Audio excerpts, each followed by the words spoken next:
What is up, YouTube? Tesla here, but anyway, Wi-Fi battle in the RE tier against CrustyMustard, who I battled in week 2 of the NPA back in season 1. I think it was towards the end of August or September. But either way, he rated us on the day this battle happened, and he pushed our viewer count up to 300 plus for about an hour. And as per my rules, when a streamer reads us, we give them an instant battle. He accepted my battle and challenged into an RU tier battle that morning. Let's review the team real quick. We got Jolteon, Hitmonlee, Miltank, Granbull, Delphox, and Mantine. He is bringing Mach, Miltank, Sharpedo, Meloetta, Typhlosion, and Durant. He actually did use Durant and Sharpedo on his NPA team, so this will be very interesting to see if he brings the same sets as last time, or if he mixes it up a bit. But nonetheless, let's get right to the battle, folks. I'm going to open up my Jolteon. He's going to open up with his Bachelor Shadow Lamuk. I'm going to go for a Volt Switch because, well, what else would I do to it? Volt Switch is going to do about 30% give or take to it, and I probably should have switched to Delphox here. I don't know why I didn't, but I thought switching to Moo to Miltank would have been a better option. I don't know why. He's going to set up some curse, and I'm like, oh, fuck. Now it's too late to switch to Delphox now because I don't want Delphox to take any damage from a potential Shadow Sneak or Poison Jab. So I'm going to go for a Thunder Wave Miltank. Maybe I get some Para-Hacks on him. It's kind of a douche move to do, but it is what I had. He goes for a Poison Jab, and that does not that much damage, actually. So, move with the Miltank's going to heal the leftovers. He's going to get healed with his Black Sludge. And I'm actually going to go for a Seismic Toss of Miltank, just to put some pressure on him. He's going to go for a second Curse, lowering his speed, but increasing his attack and defense. So, Miltank's going to heal those leftovers. And he's going to heal the Black Sludge. And I'm going to go for another Seismic Toss, just to whittle down his HP as much as possible. And he does go for a Poison Jab at +2. And that does another decent chunk of damage, but still not going to take out Miltank because Miltank is defensive. I made mine a physical defensive wall. I'm going to go for a third Seismic Toss. I actually thought about setting up Stealth Rocks here, but I don't know why I didn't. If you go for Poison Jab, that's going to knock out the Miltank. So after his Muck is healed with the Black Sludge, I'm going to go into Life Float, the Mantine. He's going to go for a Shadow Sneak at +3, which doesn't even do 25%. I'm going to go for Air Slash. Life Float to Mantine's going to heal the leftovers, and his Muck's going to heal the Black Sludge. So, yeah. He's going to go for another Shadow Sneak. Still not going to do too much, and Air Slash will definitely finish off the Muck at this range, and that's one down each of our sides. Mantine's going to heal the leftovers. He's going to go into Flick the Durant, and at this point, I'm going to keep it in. He goes for Surge and misses because of Hustle, and I go for Skull, hoping to burn it, but no such luck. And I'm actually banking on yet another miss here, which is a bad idea on my part, because I probably could have used the Mantine against the Typhlosion later on in the match. So, Mantine is down, so that's 2 down on my side, 1 down his, and I'm going to go for a Heat Wave here. He's going to switch into Typhlosion, which was the obvious play there, because my Heat Wave was also obvious. He gets the Flash Fire boost. I'm going to go right into Granbull. I don't want Delphox to take any damage from Heat Wave right now. So he's actually going to go for an Eruption, and that's going to do a shit ton and knock out my Granbull in 1 hit, pretty much. So I really didn't have any switch-ins here. Going to go to Hitmonlee. He's going to go for the Fake Out to get some damage off on the Typhlosion and get a close combat going. And that's going to knock out Typhlosion. He obviously didn't want to switch anything else in because nothing on this team will really take a close combat well, except for Muck, and that's already down. So that's 2 down on his side. I believe that is 3 down on my side.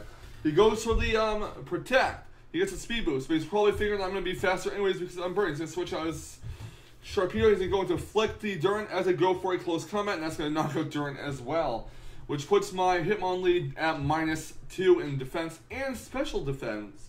So Durant is down. Out comes Meloetta, and I'm going to go for a knockoff here. And he's going to take it down to red HP. He's going to go for a Thunder Wave. Maybe in case I switched out into Delphox. But I'm going to switch Hitmonlee out. I'm going to go into Delphox this time. Now I know the process on Hitmonlee. He goes for Hyper Voice. Heat Wave is going to finish off the Meloetta at this range, and Meloetta is down.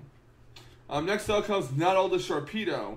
Going to switch Delphox out. Going to go right into my Hitmonlee. The reason why I went for Hitmonlee, I have no idea. I'm just hoping that you go for Protect, but nobody goes for Scald instead. This is the special attacking Sharpedo he used in his NPA match against me back in, I believe, September. So, yeah. Obviously, burning Sharpedo wouldn't really matter here. He's going to go for a Scald, and a second Scald will finish off my Hitmonlee. Next out comes my Jolteon, I believe, after he gets a speed boost. Now I'm going to send out my Jolteon. He's actually going to go for Protect. There was no reason there, but I guess he wanted to see what move I was going to lock myself into. He's going to go for a Scald on my Jolteon, because he's faster now. And I'm going to go for a Volt Switch, and that will knock out a Sharpedo. My guess is he was trying to get the burn, didn't want to risk not flinching a Dark Pulse, so either way it was a fair play on his part. Jolteon's going to go back to me, and in comes Delphox. Now out comes his Miltank, which I believe is his final Pokemon. I could have went for Trick here with Delphox, as I am Scarfed, I do have Trick. But I didn't want to risk him being Scarfed into Body Slam, and that would have been bad because he would have outsped my Jolteon and took it out in one hit. So I just kept putting the pressure on with damage from Delphox, hoping to get a burn. On another perspective, I probably should have went for Psychic to get a bunch of special defense draws or fish them out, but I wasn't thinking clearly at the time, so yeah. I'm going to keep going for Heat Wave, hoping for either a critical hit or a burn, but he's going to keep going for the Milk Drink and whatnot. What can I say? Goes for the Milk Drink and Heat Wave a few times. Really actually hoping that Delphox will eventually faint when Miltank is at below half health, so Jolteon can come in and finish off with a Life Orb Thunderbolt. He goes for a Body Slam, Heat Wave on the Miltank, really hoping for that crit or burn, but Miltank's going to kill the leftovers, and he's actually going to go for Milk Drink. He's really hoping that he does get the Paralysis Hacks on me, so his Miltank is at full HP and can take a Thunderbolt from Jolteon. But that unfortunately is not the case so far.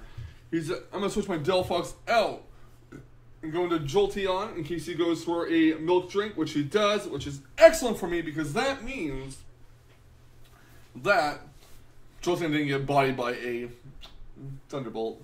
Didn't get bodied by a freaking Body Slam. Jolteon's going to get withdrawn to my side after a Volt Switch. And I'm going to just basically switch into Delphox, hoping he'll Body Slam it. And I am right, he does Body Slam it, which means Delphox is down and Miltank lost a turn of recovery. So I'm going to hope and pray that my Jolteon will be able to take down Miltank with a Thunderbolt. Does Jolteon take it out with Thunderbolt? It does. Miltank is down, however, Jolteon also faints to a Life Orb Recoil, and that is a 0-0 win on my part. I gotta say, CrustyMustard, that was the best RU Wi-Fi battle I ever had, and that was our best battle yet, man. It was very close.